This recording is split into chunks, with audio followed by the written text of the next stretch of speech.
Hi, this is Kevin Costello from TrySwimCoach.com. And this is Chris Jansen from TriathleteMind.com. And we're here to answer your questions on open water swimming.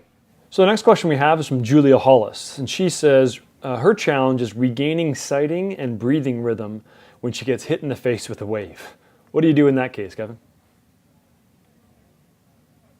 Yeah, so first thing I would say is it's better to get hit in the face with a wave than a fist.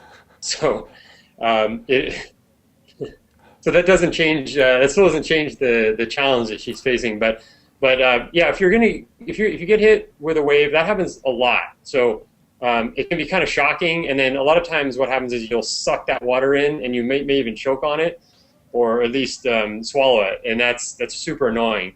But it's part of the challenge of open water swimming. So going into it with these kind of expectations that there are a lot of challenges that go along with open water swimming, and that's one of them. Is that you're going to have times when you rotate to breathe and you get water instead of air. So be prepared for that. Being able to breathe on both sides, so bilateral breathing, is really helpful in a situation like this, because you may have big waves heading towards you one direction, but you can easily get a breath the other direction. So that's important. So work on that weaker side, whatever weaker side is for breathing, and just letting things bounce off of you. Just like life, in open water swimming, it's really important to kind of roll with the punches, and things are going to happen. You're probably going to have some physical contact.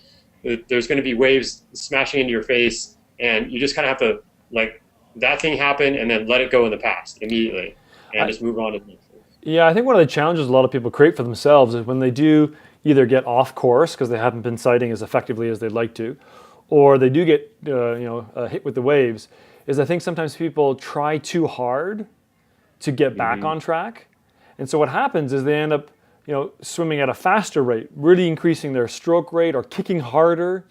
And that usually breaks them out of their rhythm and will cause their heart rate to rise. And I think, it's something you got to just do a little practice and a bit of just trusting the process. That if you maintain, the only thing that's going to make you move through the water effectively is maintaining a good, strong stroke and getting into that rhythm. So it's almost like don't try too hard, don't pick up your pace too much to compensate for a little bit of loss. Just get back into a regular rhythm, and that will propel you forward at a much more efficient way, so you're not going to cause your heart rate or your breathing to go out of control. Yeah, there's only so much ground you can make up in a swim anyway, so you might as well relax when something like that happens instead of panicking. Yeah, exactly.